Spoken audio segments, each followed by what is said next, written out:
All right, let's take a look at 13.1 today, the Pythagorean identities. So here are the three identities that we're putting together, thinking of like a squared plus b squared equals c squared kind of thing. So here, when you have cosine squared theta plus sine squared theta, it equals 1. For tangent squared theta plus 1 squared theta, it equals secant squared theta. For the next one, cotangent squared theta plus 1 is equal to the cosecant squared theta. So those will come in handy, but I only use these when I can't use Pythagorean theorem, old school Pythagorean theorem.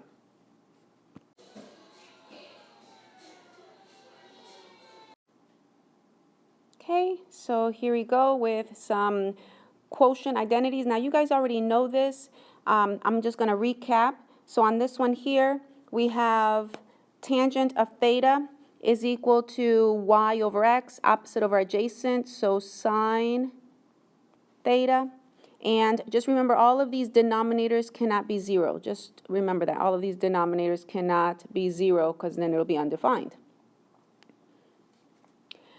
Let's look at cotangent theta. Cotangent theta is the flipped version, the reciprocal of tangent, so cosine theta over sine theta. For the reciprocal identities, sine theta is the reciprocal of 1 over cosecant theta.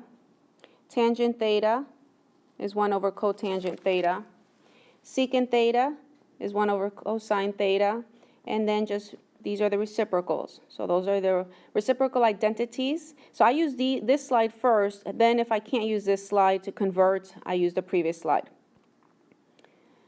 So we got to use trig identities that we just learned. So those, or you've been using. So those two slides that I talked about. I always draw a right triangle. And in drawing a right triangle, it says cosine theta. So I know cosine theta is adjacent over hypotenuse.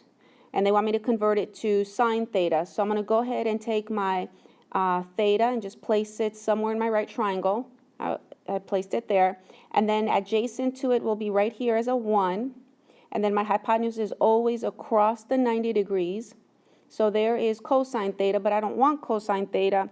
I want sine theta. So I'm going to go ahead and figure out what this angle is, because that would be my opposite. So I'm going to go ahead and do Pythagorean theorem. 1 squared plus my unknown squared is equal to 2 squared.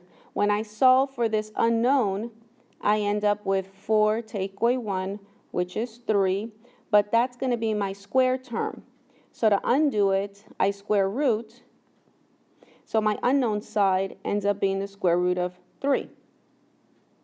So now I'm going to go ahead and do my sine theta. My sine theta is opposite over adjacent, opposite over hypotenuse. So opposite that theta angle, here's my theta, opposite over hypotenuse. So I'm going to go ahead and put the square root of 3 over my existing hypotenuse of 2. Now, the reason they gave you this part of your coordinate plane is to see what's the signage. Well, I draw that out. And 90, 180, that's in this quadrant. That's quadrant 2. In quadrant 2, my signage is going to be for my x negative and for my y positive. Well, sine theta is my y terms, cosine is my x terms. So in this case, I'm going to end up with a positive answer. So my final answer is the square root of 3 over 2 positive because of the quadrant it was in.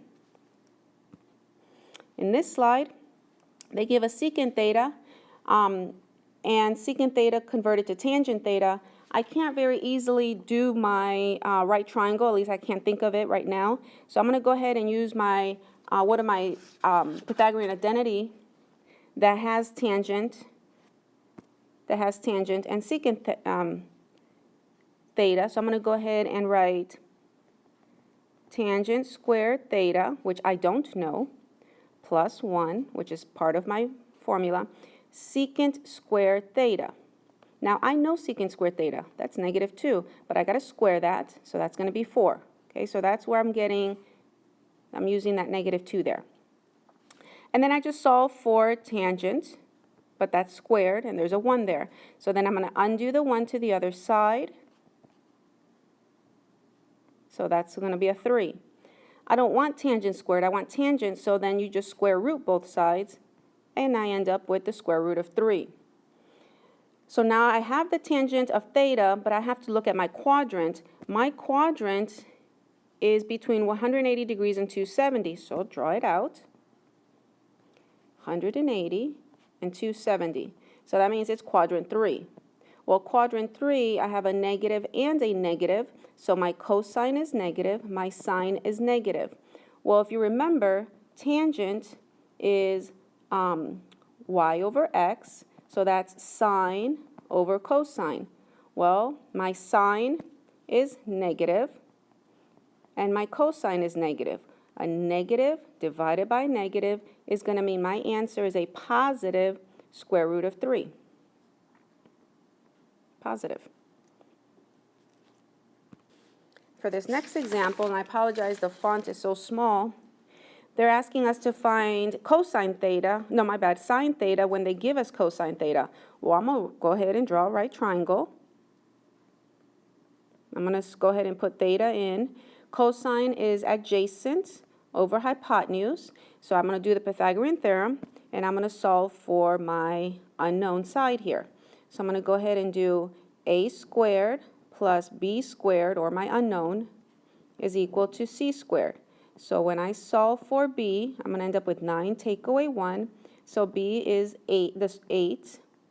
B squared is 8, but I don't want b squared, I want b. And then simplify that. 2 times 2 times 2 is 8. So my b value is 2 root 2. So here I'm going to put 2 root 2. That's my unknown.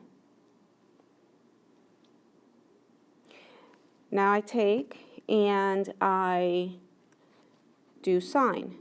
Sine of theta is equal to opposite 2 root 2 over hypotenuse. Now I need to find out if it's positive or negative, and once again they give you a clue that it's between 270 and 360. So let's go ahead and 270 and 360, that's quadrant 4. And in quadrant 4, my signage is positive, negative, and because I'm dealing with sine, my answer is going to then be a negative 2 root 2 over 3. Okay, on this last slide, we have sine theta. So I'm going to go ahead and draw a right triangle. I'm going to put my theta.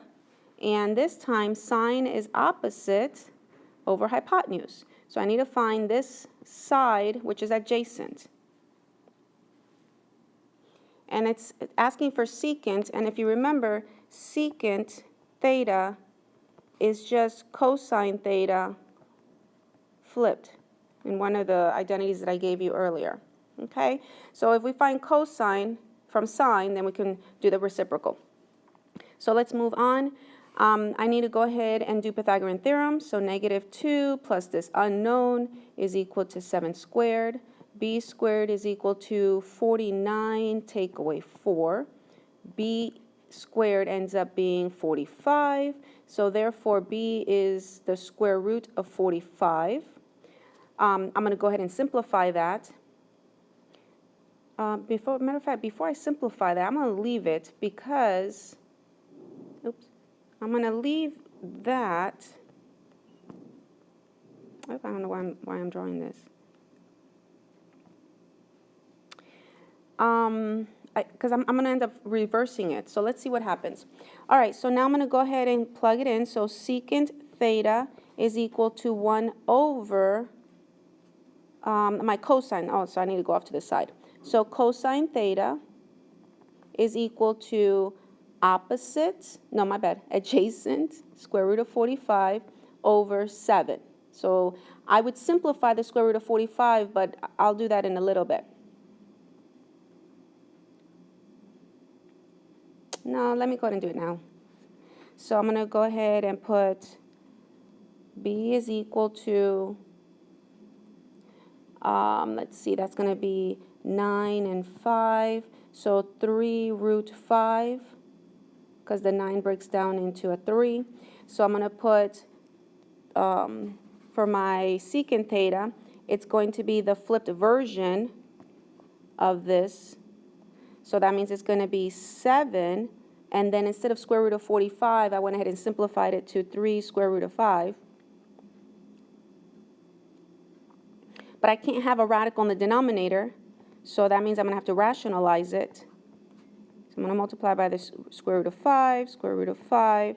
So I end up with 7 square root of 5 over 3 times 5.